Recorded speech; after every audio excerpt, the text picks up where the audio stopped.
早晨，各位照顧者或者護老者，今次呢，想分享一個好多香港人都試過嘅痛苦經歷。你有冇試過啊？身體唔舒服，打開手機 HA Go 撳入去之後呢，通通都係暫時額滿啦。撳嚟撳去撳到手軟啊，依然都係話你知暫時額滿。好，禮貌啲加多句啊。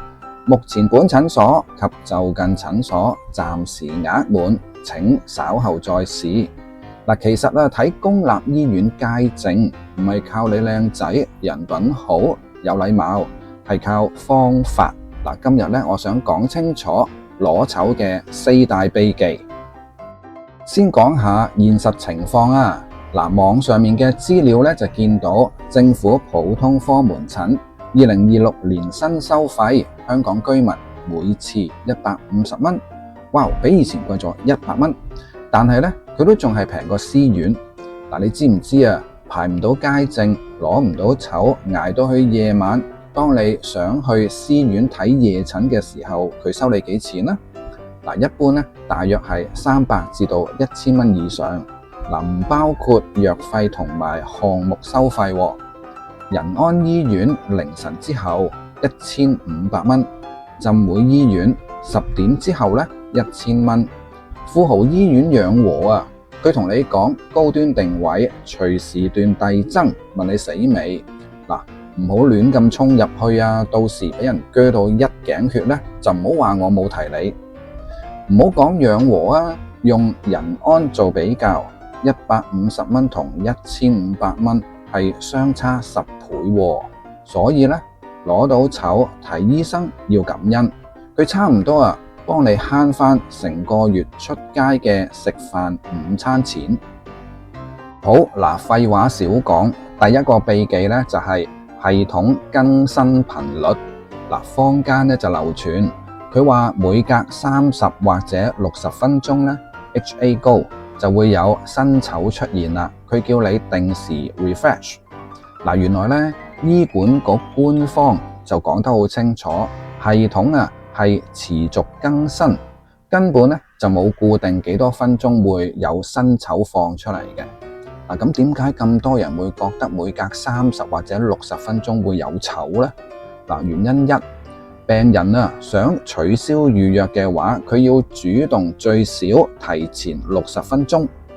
原因二，有病人失約，佢超過30分鐘之後都冇出現，唔見人，咁經診所登記處確認之後呢，啲名額就會即刻彈返出嚟㗎喇。因為取消嘅時間完全隨機，所以名額出現呢都係隨機。根據家庭醫學診所預約服務裏面嘅指引呢，佢話病人喺2個月內喺任何嘅診所如果失約3次，咁佢電話預約同埋 HA Go 預約嘅功能呢就將會被停用。你知道咗呢個邏輯之後，咁你呢就唔使再做人肉計時器，每隔30分鐘係咁撳個 refresh 啦。第二個秘技呢就係4大黃金時段。第一個黃金機會呢係早上嘅7點，上午診症正式開放預約，佢呢係全日最多名額嘅起跑線。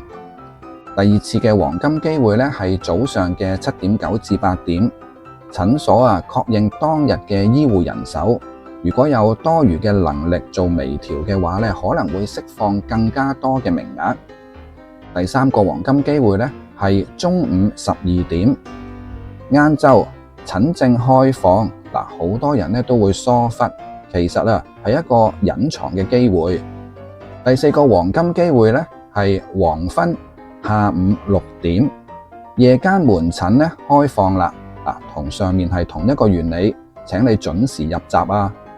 記住，早上嘅7點、7點9至8點，中午嘅12點，黃昏嘅6點。4個機會，把握到一個呢，你都有機會跑出。第三個秘技呢係夜診服務分佈。好多人以為睇夜診呢好難，其實全港有超過20間家庭醫學診所提供夜間服務，港島、九龍、新界都有。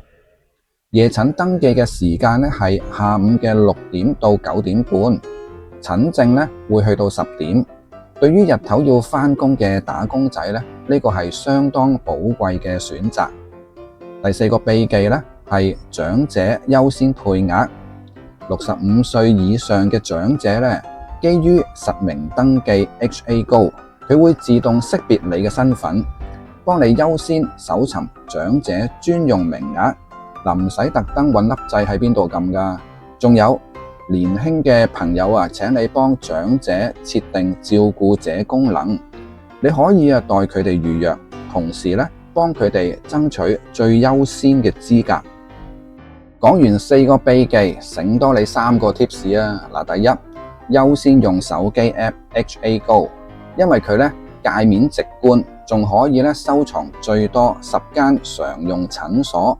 唔使下次慢慢揾啊嘛。第二，非高峰時段都值得搏一搏喎。上晝嘅10點到11點，夜晚嘅8點左右呢，係病人最多取消預約嘅時段。呢個時候撳入去個 app 都有機會執到寶㗎。第三，考慮跨區，你附近嘅診所係咪經常爆滿呢？你試下聽下電話系統裏面推薦嘅鄰近診所，又或者入 HA Go 主動跨區搜尋新開發區偏遠嘅診所。名額往往都係留俾有心人嘅。其實攞籌呢件事都係一個縮影，可以知道你係咪一個唔肯適應新方法嘅死硬派。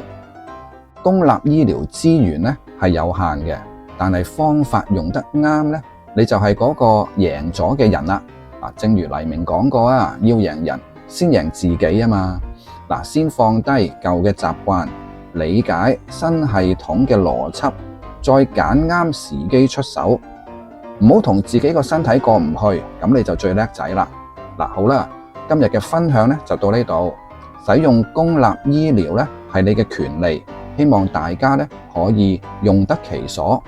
如果你覺得呢條片對你有幫助，記得 like 同埋 share 俾你嘅朋友或者其他有需要嘅人。我哋下次見啦。